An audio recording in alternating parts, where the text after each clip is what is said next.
What if the crown wasn't forever? What if the glittering tiara could be ripped from your head, the royal decrees silenced, and your very claim to power declared null and void?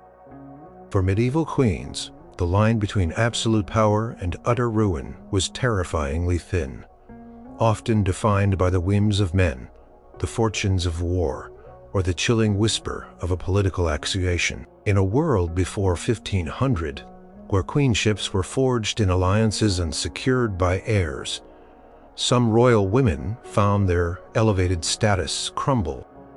They were accused of everything, from witchcraft to treason, their marriages annulled, their kingdoms seized, their very identities challenged.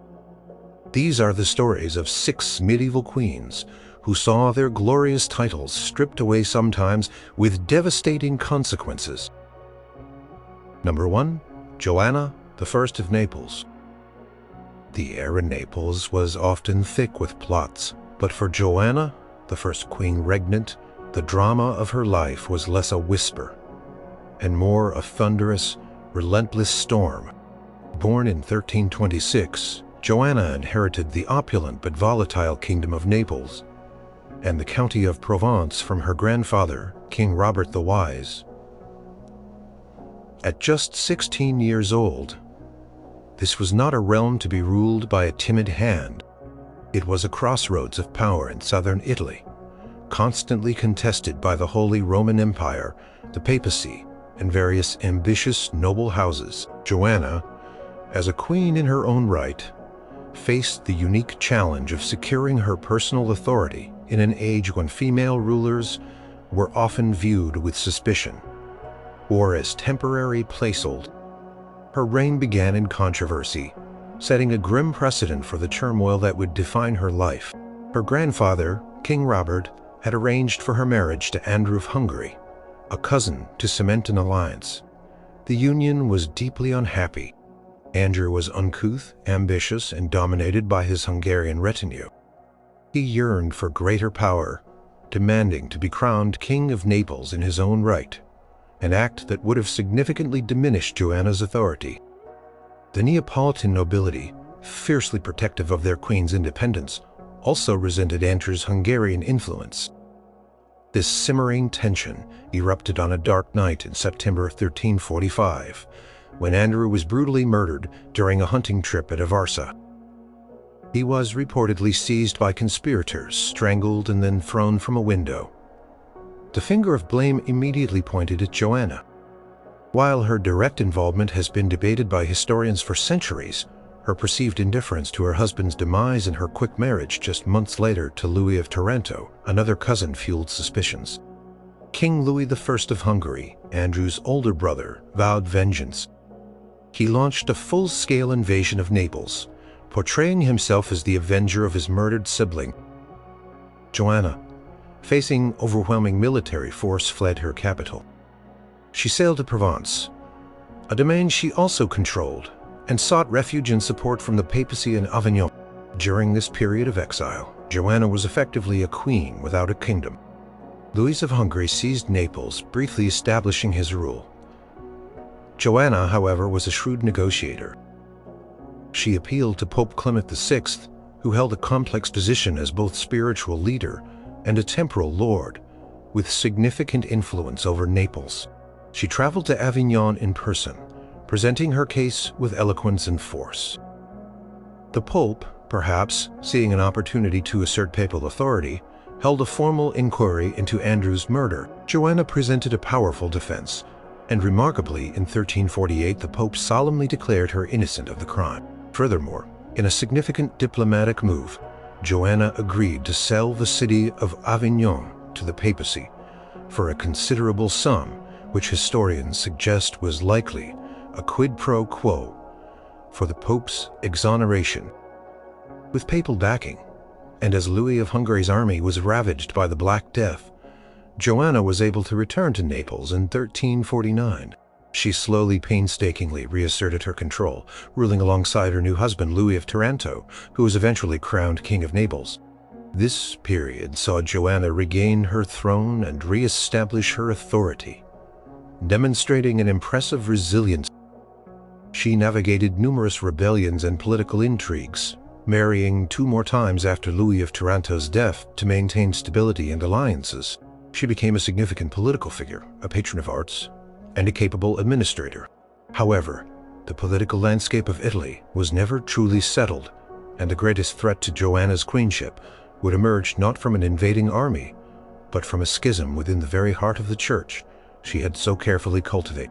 In 1378, the Catholic Church split into 2 rival factions, each with its own pope, Urban VI in Rome and Clement VII in Avignon. This momentous event, known as the Western Schism, divided Europe and forced monarchs to choose sides. Joanna, remembering her past refuge and support from the Avignon papacy, declared her allegiance to Clement VII. This decision, however, proved fatal for her reign. Urban VI, the Roman Pope, was a Neapolitan himself, originally named Bartolomeo Prignano, and a former advisor to Joanna.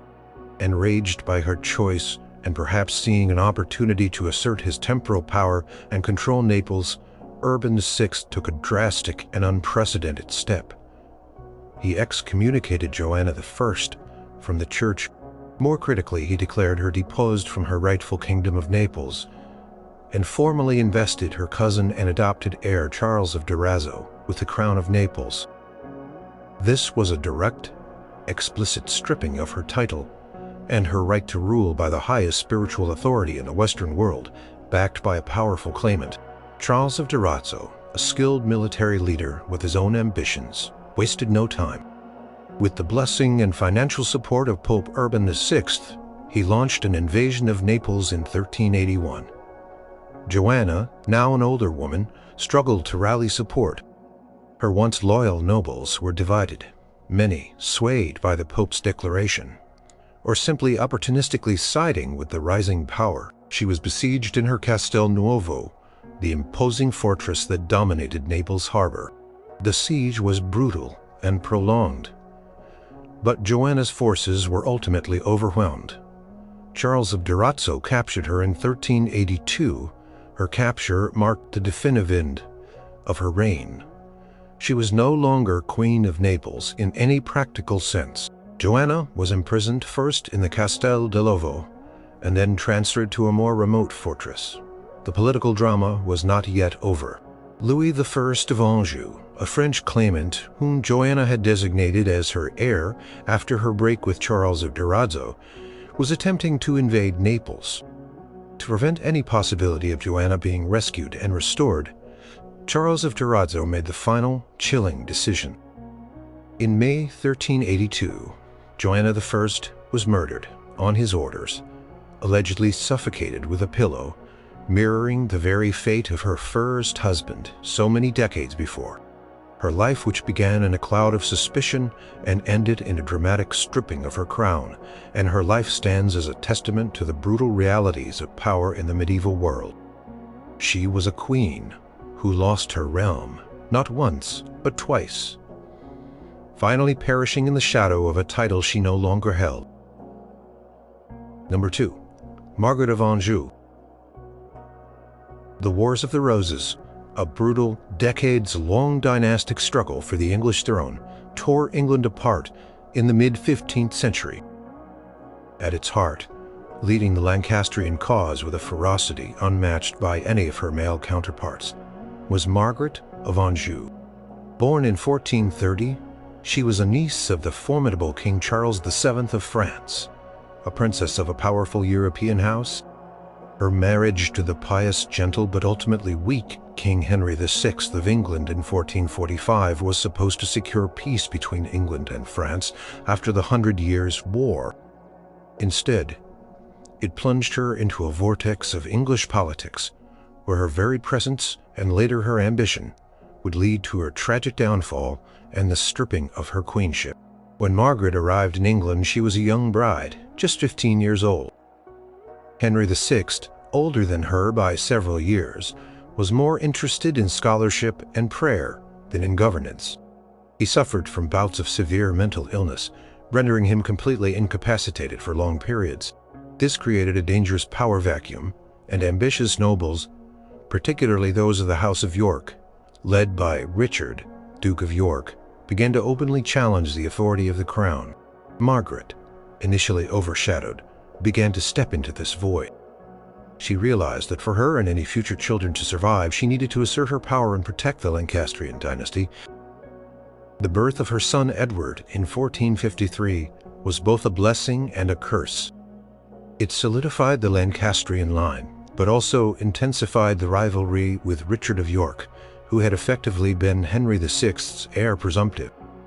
York and his allies increasingly portrayed Margaret as a manipulative foreign queen, accusing her of influencing Henry and undermining the rightful English nobility. As Henry VI's mental health deteriorated further, Margaret emerged as the de facto head of the Lancastrian faction. She raised armies, appointed commanders, and fiercely defended her son's right to inherit the throne. She became known as the She-Wolf of France, a moniker that spoke both to her enemies' fear and her undeniable strength. The war began in earnest in 1455. The Yorkists, distinguishable by their white rose emblem, clashed repeatedly with the Lancastrians, who wore the red rose. Margaret, despite her limited military experience, proved to be an inspiring and relentless leader. She rallied her forces, often campaigning in person far more than her husband.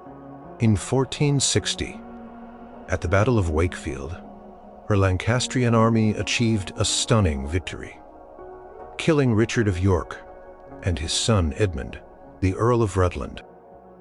In a brutal display of triumph, Margaret reportedly ordered the Duke of York's head to be placed on the gates of York, crowned with a paper crown, a grim symbol of his failed ambition. This victory, however, was fleeting. Richard of York's eldest son, the Medic and militarily gifted Edward, quickly picked up his father's banner. In 1461, after a series of decisive victories, including the brutal Battle of Towton fought in a snowstorm, Edward was crowned king. Edward IV, Henry VI, and Margaret were forced to flee. This marked the first definitive stripping of Margaret's title as Queen of England. She was no longer queen in residence. She was a queen in exile, a fugitive fighting for a lost cause. She fled to Scotland, then France, tirelessly seeking support and funds to regain her throne. For a decade, Margaret of Anjou lived a life of desperate struggle. She negotiated with foreign powers, including her cousin Louis XI of France, who provided some aid but was always cautious. She even formed an unlikely and deeply uncomfortable alliance with her former nemesis, Richard Neville, the Earl of Warwick. The Kingmaker, who had once been Edward IV's most powerful supporter, but had fallen out with him. This alliance, sealed by the marriage of Margaret's son, Edward, to Warwick's daughter, Anne Neville, briefly saw Henry VI restored to the throne in 1470 in a dramatic turn of events known as the Redemption. For a few months, Margaret was again Queen of England, though still in France, preparing for her return. But the restoration was fragile. Edward IV returned from his own exile swiftly defeated and killed Warwick at the Battle of Barnet in 1471. Margaret, arriving back in England just days after this devastating defeat, found her cause crumbling. Despite this, she bravely led her remaining forces, hoping to link up with Welsh allies. The final fatal confrontation came at the Battle of Tewkesbury in May 1471. This was the crushing blow. The Lancastrian army was utterly routed. Most devastatingly, Margaret's only son and heir, Edward, was killed during or shortly after the battle. Accounts differ, but some claim he was murdered after being captured. A final brutal act that extinguished the direct Lancastrian line. Margaret of Anjou was captured in the aftermath of Tewkesbury. With her son dead, and her husband Henry VI imprisoned in the Tower of London, where he was almost certainly murdered shortly after, eliminating any remaining Lancastrian threat. Margaret's queenship was definitively and irrevocably stripped. There was no longer a king for her to be queen to, and her heir was gone. She was held prisoner in the Tower of London. Then, in various other castles, a captive queen, no longer a ruler, but a defeated pawn. She spent 5 years in captivity, a living symbol of the shattered Lancastrian dream. Her former royal household was gone, her wealth confiscated, her power utterly annihilated. In 1475, King Louis XI of France, perhaps feeling a pang of familial obligation or simply seeing an opportunity for diplomatic gain, negotiated her release. Margaret was ransomed for a sum of 50,000 crowns, a significant amount. She signed away all her rights to the English throne and any dower lands in England and France. She returned to France a broken woman. She lived in poverty and obscurity, a fallen queen, stripped of everything that had defined her identity and power, until her death in 1482. Her life was a tragic testament to the precarious nature of royal power in an age of ruthless dynastic conflict. Number 3. Elizabeth Woodville. In the mid-15th century, England was a land of intrigue and power, plays especially during the tumultuous Wars of the Roses. Amidst this chaos, Elizabeth Woodville rose to heights unheard of for a woman of her background, only to face a precipitous and devastating fall from grace. Born around 1437, Elizabeth was not of the highest nobility. She was the daughter of Richard Woodville, a minor knight, and Jacquetta of Luxembourg, who, while a countess in her own right, had married below her station. Elizabeth had first been married to Sir John Grey of Groby, a Lancastrian supporter, who died at the Second Battle of St. Albans in 1461, leaving her a widow with 2 young sons. Her path to the throne began with a chance encounter that reads like a fairy tale. Legend says she met King Edward IV, the dashing young Yorkist king who had recently seized the throne from Henry VI. While petitioning him for the return of her deceased husband's lands, Edward was instantly captivated by her beauty and charm. What followed was a secret, scandalous marriage in May 1464. King Edward IV, known for his love affairs, but also his staunch refusal to marry for political expediency, shocked his court and his powerful advisors, particularly his cousin Richard Neville, the Earl of Warwick, the Kingmaker. Warwick had been secretly negotiating a marriage alliance for Edward with a French princess, and Elizabeth's unexpected elevation threatened his carefully laid plans and his own influence. Elizabeth's coronation as Queen of England took place in 1465, a moment of triumph. However, her rise was deeply resented by the established nobility, as Queen Elizabeth understandably sought to promote her own family. Her numerous siblings and children from her first marriage were given advantageous marriages, titles, and positions of power. This rapid ascent of the Woodville family, a new and relatively minor noble house, was seen as a blatant power grab by the older, entrenched aristocratic families, especially the Nevilles. Warwick, feeling his influence diminish and angered by Edward's independent actions, eventually broke, with the king leading to open rebellion of Edward IV and the brief reduction of Henry VI. Elizabeth was forced into sanctuary in Westminster Abbey. During these upheavals, giving birth to a daughter, Elizabeth of York, during this period of peril. Though Edward IV eventually regained his throne and the Woodvilles returned to prominence, the seeds of resentment sown by their rapid rise would tragically bear fruit years later. The storm truly broke with Edward IV's sudden and unexpected death in April 1483.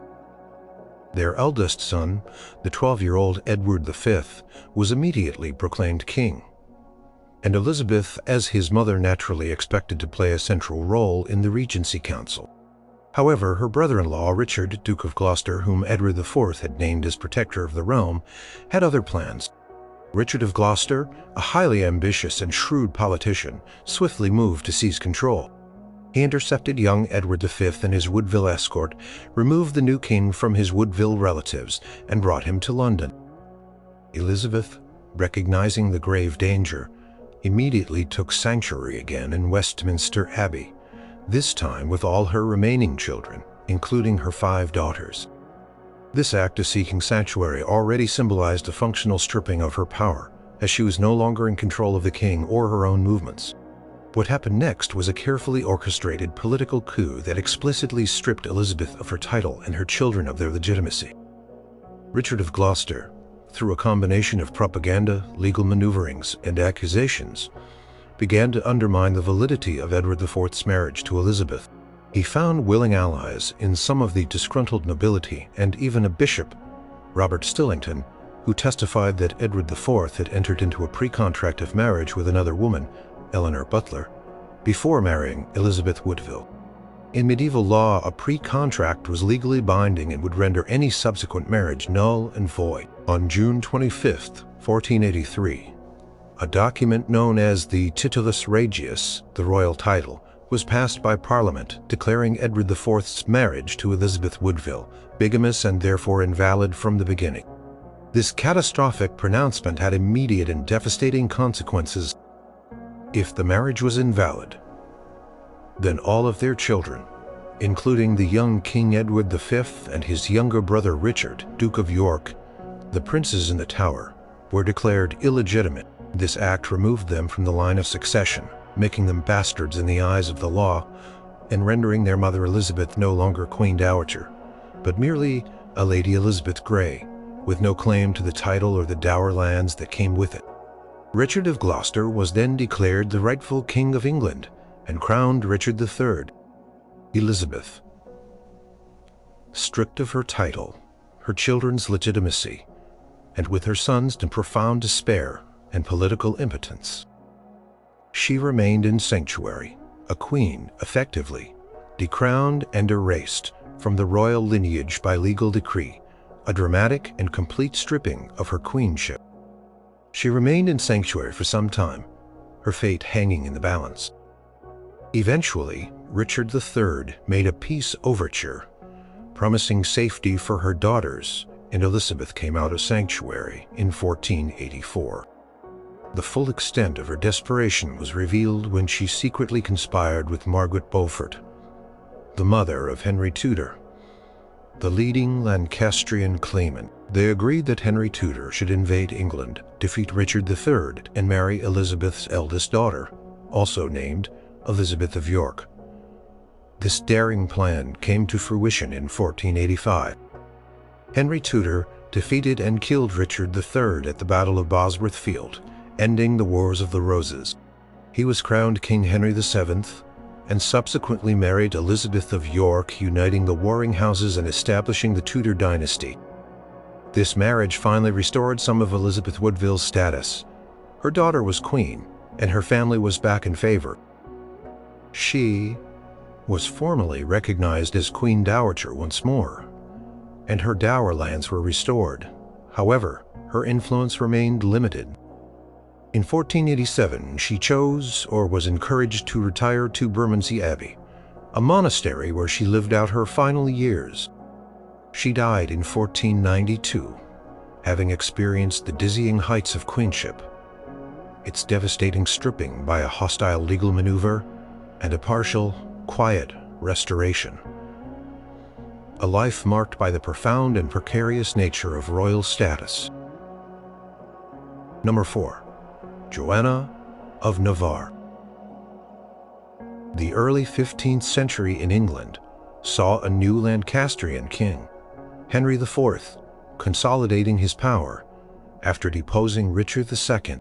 To secure his dynasty and forge international alliances, Henry sought a royal bride. His choice fell upon Joanna of Navarre, a fascinating figure who had already navigated the treacherous waters of medieval politics as a duchess and regent. Born around 1370, Joanna was the daughter of King Charles II of Navarre, a monarch notoriously known as Charles the Bad for his duplicitous dealings. Joanna, however, proved to be politically astute and capable. She was first married to John IV, Duke of Brittany, a powerful and independent duchy in France. After his death in 1399, she became regent for her young sons, effectively governing Brittany with skill and determination. Her reputation as a capable ruler, coupled with the political advantage of a marriage alliance with Brittany, made her an attractive match for Henry IV. They married by proxy in 1402 and in person in 1403, and Joanna was crowned Queen of England in Westminster Abbey.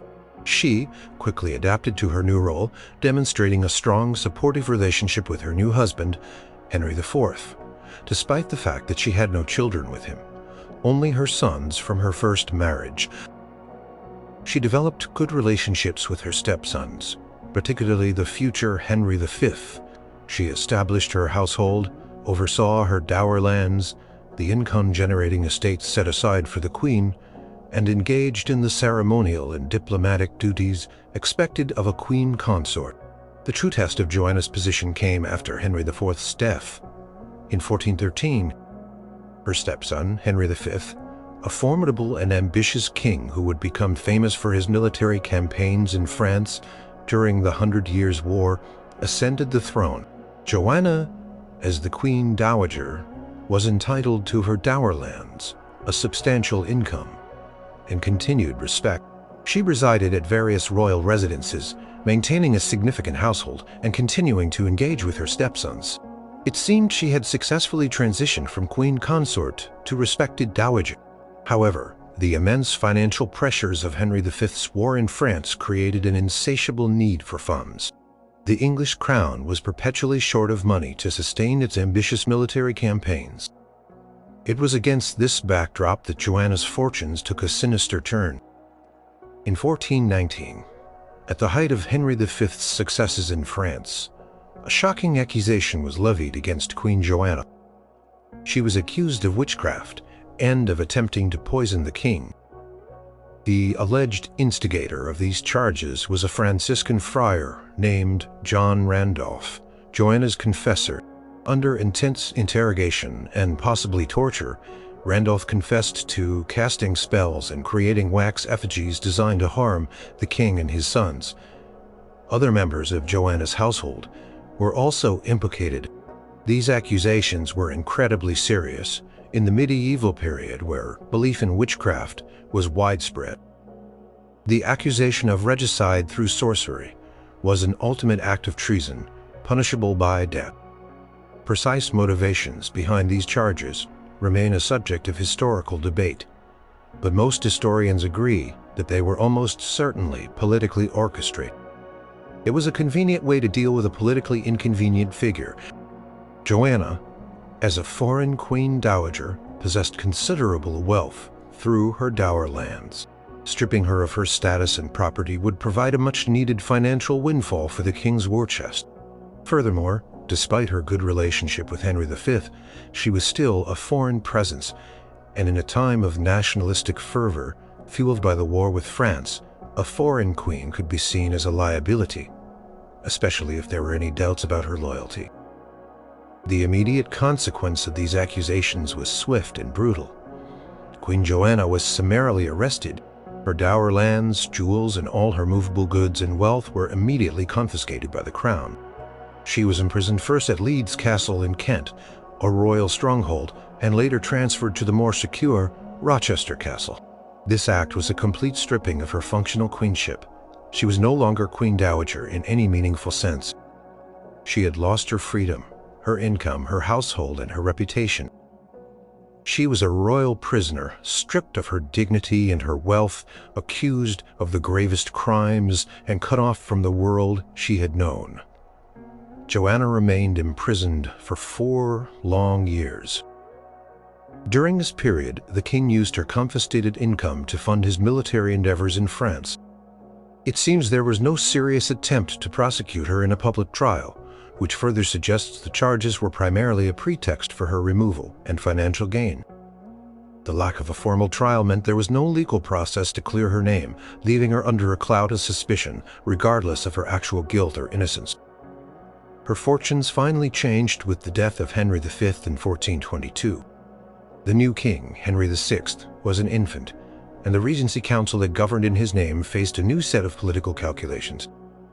Powerful Duke of Gloucester, Humphrey, Henry V's brother, and a leading figure in the Regency, eventually authorized Joanna's release in 1425. It is likely that the need for her wealth had diminished, and perhaps the absurdity of the charges against an elderly Queen Dowager became less tenable. Upon her release, Joanna was gradually restored to her dower lands, although it took some time for her to regain all her properties and income. She lived out her remaining years in relative peace and comfort. Dying in 1437, she was buried next to Henry IV in Canterbury Cathedral, signifying her ultimate restoration to the royal fold, at least in death.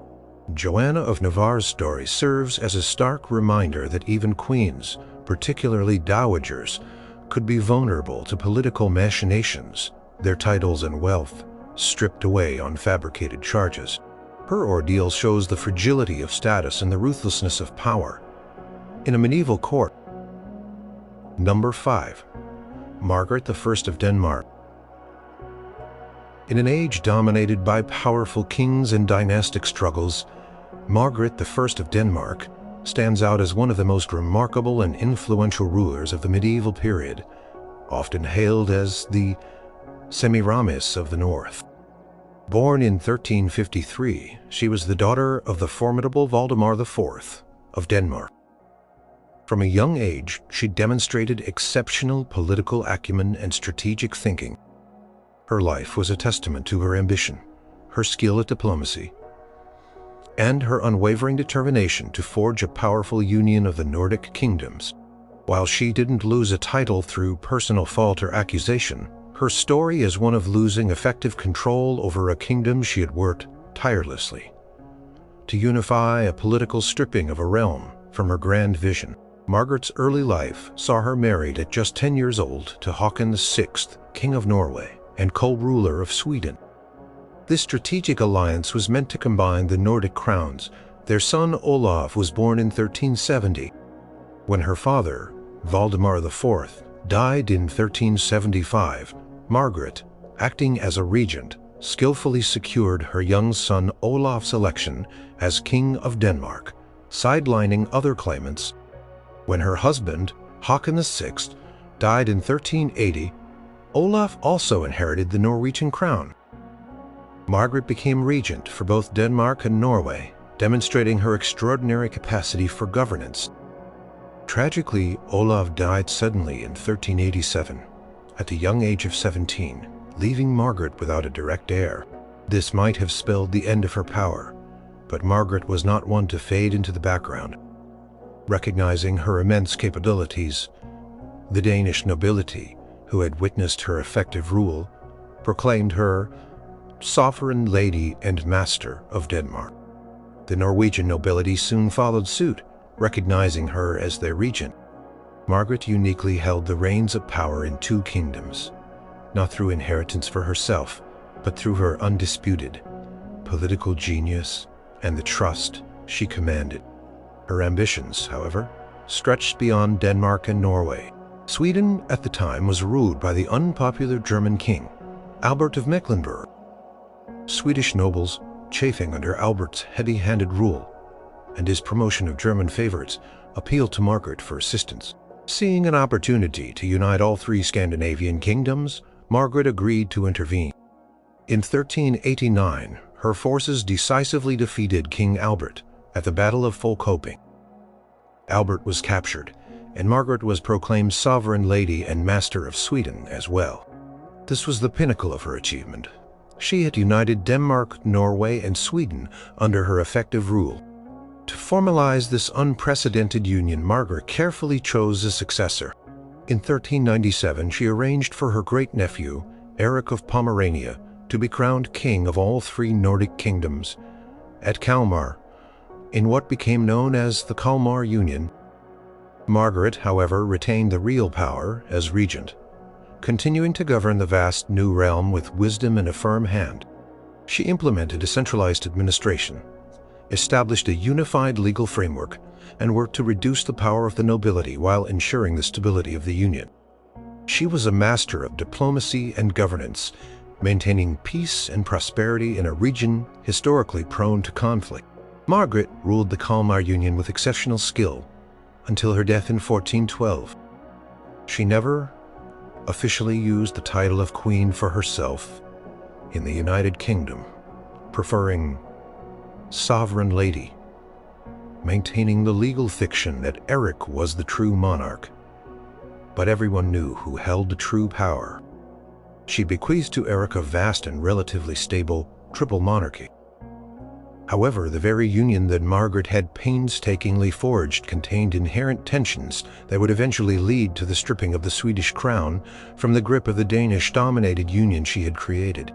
The core problem was the centralizing policies of the union, which were largely orchestrated from Denmark.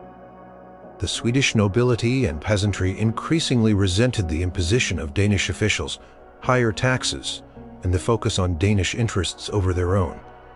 They felt marginalized and exploited within the union. After Margaret's death, Eric of Pomerania struggled to maintain the delicate balance she had mastered. His policies were often heavy-handed, and his involvement in wars against the Hanseatic League, a powerful trading confederation, disproportionately affected Swedish trade and resources. This fueled a growing sense of grievance and nationalism in Sweden. The simmering discontent erupted into open rebellion in 1434, led by a miner and nobleman named Engelbrekt Engelbrektsson. The Engelbrekt Rebellion, sparked by widespread frustration with Union rule, quickly gained popular support across Sweden. The rebels successfully expelled Danish officials, seized royal castles, and challenged Eric of Pomerania's authority. This was a direct political and military stripping of the Union's control over Sweden, while Eric nominally remained king of all three kingdoms. For a few more years, his effective power in Sweden was irrevocably shattered. The rebellion forced the Swedish estates to assert their own rights, and local governance was largely restored. Although Margaret herself had died peacefully years before the full collapse of Union control over Sweden, the erosion and eventual loss of Sweden from the Kalmar Union can be seen as a direct stripping of the grand project and the unified queenship, or sovereign ladyship, that she had painstakingly built. Her successors, bound by the Union's laws, were unable to maintain the full scope of her creation. Sweden continued to be a rebellious partner, intermittently breaking away and rejoining until it finally seceded definitively in the early 16th century, effectively dismantling the core of Margaret's legacy. The loss of Sweden was not a personal stripping for Margaret, but a political stripping of a significant part of the realm she had so brilliantly ruled and unified, a testament to the fact that even the most skillfully constructed empires can crumble under the weight of internal dissent. Number 6. Euphemia of Masovia. In the eastern reaches of medieval Europe, kingdoms and duchies often shifted like sand dunes caught between the ambitions of powerful neighbors and the volatile loyalties of their own nobles.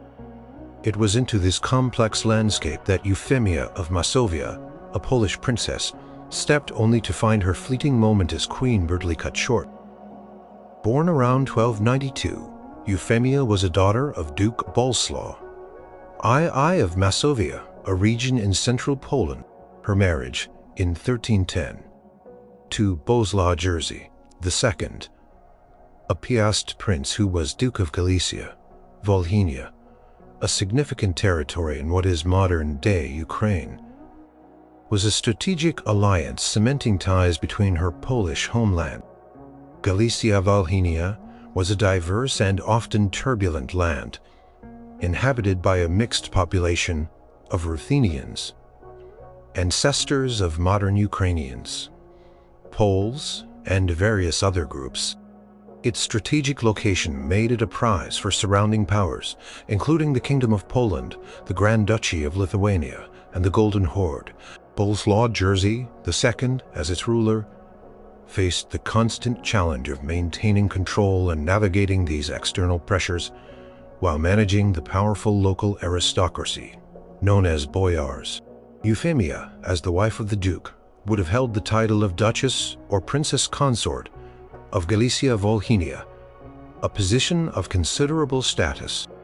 Her husband, Boleslaw Jerzy II, despite being a Polish Catholic, adopted the Orthodox faith of his Ruthenian subjects to gain their loyalty, a pragmatic move in a religiously diverse realm. He also tried to modernize his court and administration, bringing in Western European influences and strengthening ducal authority.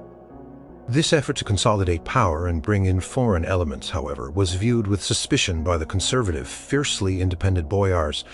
The inherent tensions between the Duke's attempts at centralization and the boyars' desire for autonomy simmered beneath the surface. These tensions reached a violent and decisive climax in 1340. On April 7th of that year, Boleslaw Jerzy II suddenly died. Historical accounts are clear. He was poisoned by his own boyars. This was no accidental death. It was a deliberate act of regicide, a violent rejection of his authority, and his attempts to impose his will upon them. Euphemia, now a widow, faced a desperate situation. As the Duke's consort, she would have been the natural person to assume the regency for any children, or at the very least, to maintain some authority as the Dowager Duchess.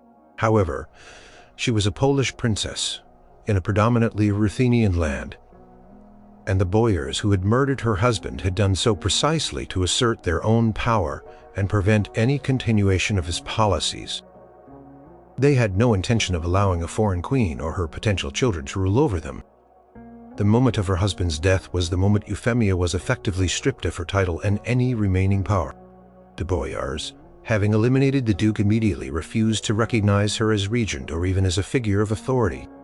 They asserted their own local control and sought to install a ruler more to their liking, one who would respect their traditional privileges and independence.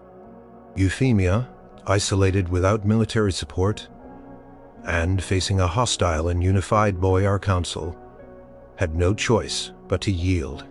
She was expelled from Galicia-Volhynia. This expulsion was a complete stripping of her royal status and her connection to the realm. She was no longer duchess. She was no longer a figure of power in that land. Her brief tenure as Queen or Duchess of Galicia-Volhynia was over. She returned to Poland, her homeland, where she lived out the rest of her life in relative obscurity. She died in 1347, just 7 years after the brutal event that had cost her husband his life and her queenship.